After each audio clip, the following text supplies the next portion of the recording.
Okay, we're back. So this is the course shell.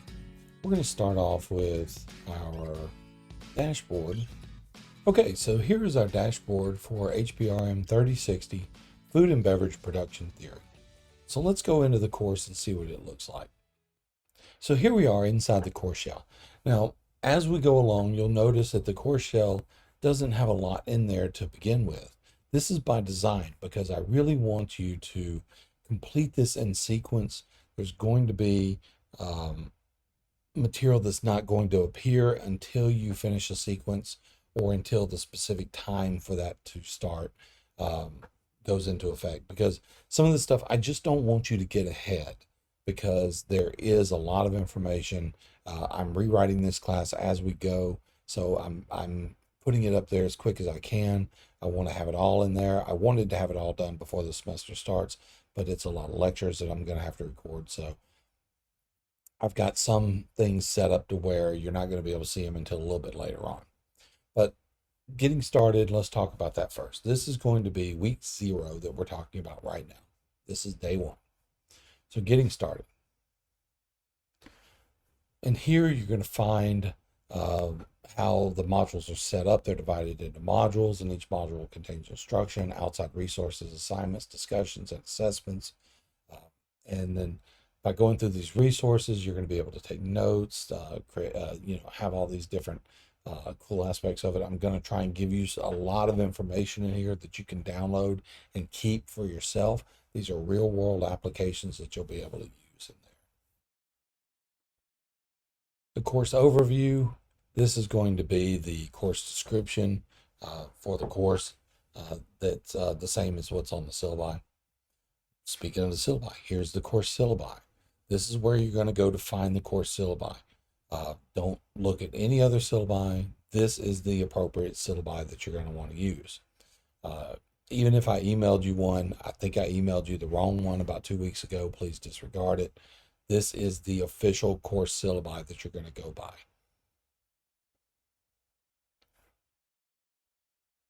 Hey, look, there's that guy with a big wheel of cheese. This is me. If you haven't met me before, my name is Chef William Bill Mullins. I am an MBA. It's a Master's of Business Administration, if you don't know. I'm a certified executive chef. I'm a certified culinary educator.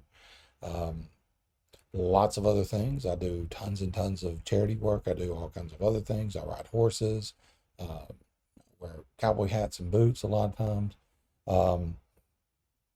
I got my BA from Mississippi State University in sociology. I got an AOS, or an Associates of Occupational Studies in Culinary Arts, from Culinary Institute of America in Hyde Park, New York, right on the Hudson River. It's a very beautiful place.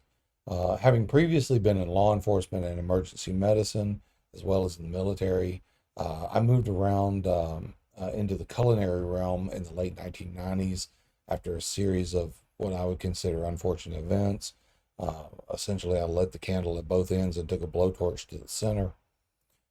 So I wanted an environment which was less stressful.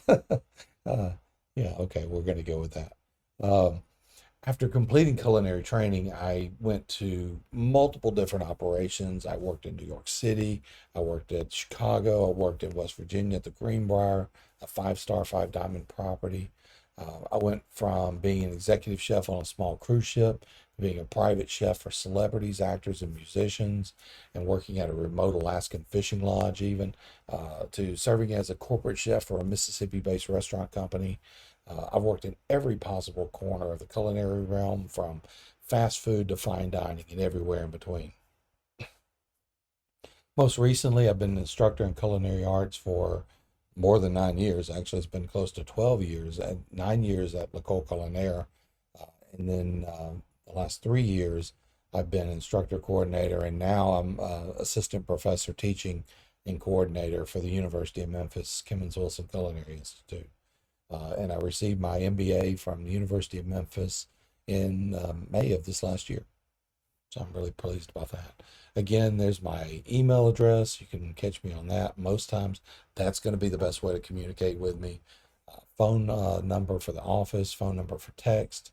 I do have office hours available, but I've got a lot of other responsibilities. It's best to email me to set up a time if you need to come see me, or see me right after a class period if you're already in one of my other classes or around the building or something like that.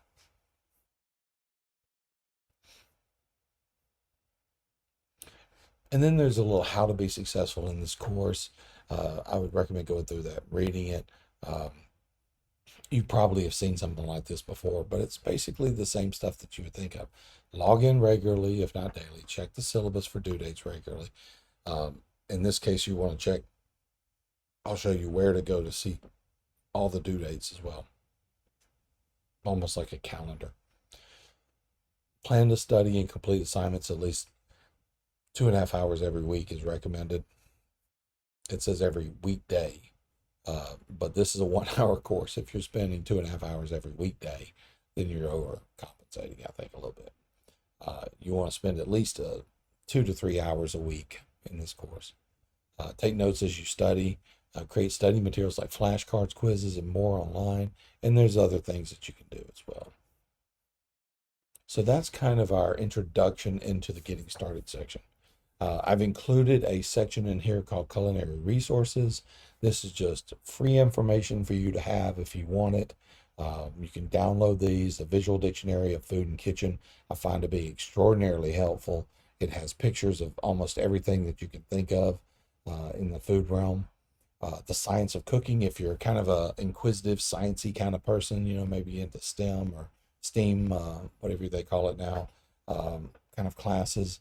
This is a good book to have if you've ever tried to read On Cooking on Food and Cooking by Harold McGee, which was the scientific tome of culinary arts, if you will, for years. I've never gotten past the first chapter. Every time I do, I fall asleep midway. I can't get past it. It's very much almost like infograph style information. It's meant for people like me who have a slight case of ADHD. What? Oh, yeah. And then there's also the Serve Safe Manager textbook in there if you would like to use that. Okay, module 0. This is going to be the first module that you're going to encounter. Now, you're going to notice out here to the side, you're going to see on the right-hand side of each one of these, there is a little circle. And that circle indicates that you have not done that yet. And it is a requirement that you do that. You have to do that in order to move on to the next one. You won't be able to unlock any of the stuff down here until you have completed the requirements for these. So that's another incentive to keep you motivated in the class. You have to complete assignments to move forward. So keep that in mind. That's one of the reasons why we have due dates. And I don't recommend doing things past the due date, because you have to do them in order to move on to the next thing. And if you don't do them, then you're going to be behind, and you're going to be even further behind, and even further behind as you go. You can see how that works. So the first thing you're going to want to do is the syllabus acknowledgement. This is very important. It's a 1.1 question quiz. It's super easy. You just click take the quiz, and it's going to ask you, I acknowledge that I have read and understand the course syllabi and agree to abide by its terms. I understand the instructor reserves the right to make changes as necessary to the syllabi. If changes are necessitated during the term of the course, the instructor will immediately notify students of such changes by both individual email communication and posting notification and nature of changes on the course homepage or news area.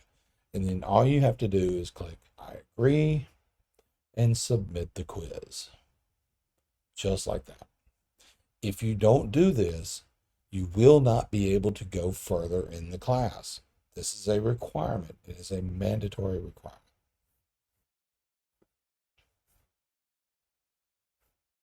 The next thing is going to be the pre-assessment, also a mandatory requirement.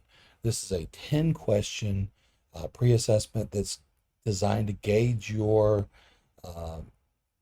information knowledge as a base level. Do not worry about the grade on this. You can make a 0 on it. Please attempt it. You can make a 0 on it. It's not going to affect your grade. These questions were picked and were designed to be somewhat difficult because I wanted to see if you can rationally think through these things or if you had previous knowledge of them. So don't worry if you get a low score on this. It's actually okay if you get a low score on the pre-assessment. If you get a low score on the post-assessment, that's where we're going to have some issues. But for this one, don't worry about that. You notice out here, it's turned to a check mark too, by the way. That means that you have done it. You've done the assignment. And then the last one in this module 0, which we're going to talk about, is going to be discussion. This is our first discussion now. This is a video discussion. This means that you are going to have to submit this as a video discussion. What does that look like? Well, here's a little clip that you can play. It'll show you how to do that. Now, if you do not have a computer with a video screen or with a video camera on it, you usually have one of these little gadgets that you put in your pocket called a phone. And 99.99% of the time, it is a smartphone. You can actually log into your Canvas through this, and you can use the video camera on your phone to record the introduction. Now, why am I requiring this to be a video introduction? Because this is a hospitality course. Hospitality, we want to see people's faces. We need to be engaged with people. So we want to see your faces. So be presentable when you do this assignment. Don't just wear like whatever. Make sure if you're doing it in your bedroom, make sure your bed is made. Be professional. That's the biggest thing I could tell you about this assignment. Tell us about yourself. Tell us what year you're in, what program you're in. Tell us some things about yourself that we don't know. Be entertaining and be engaging in this. You can be engaging as you want. It should be a minimum of about 1.5 to 2 minutes. It doesn't have to be any longer than that. You can make it longer than that, but I would recommend 1.5 to 2 minutes is all you really need. If you're a video editing kind of person and want to splice things together and add music to it and overlays and all that, blah, help yourself, enjoy it. Do you. So that's going to be our first assignment. Now, how do you do that? Well, it's a very simple process, and all you have to do is watch this video. It's going to show you how to do that. And that is the end of week 0, or as I like to call it, the introduction week. Just to give you an overview of what the modules are going to look like, it's going to look similar to this. You're going to have the objectives.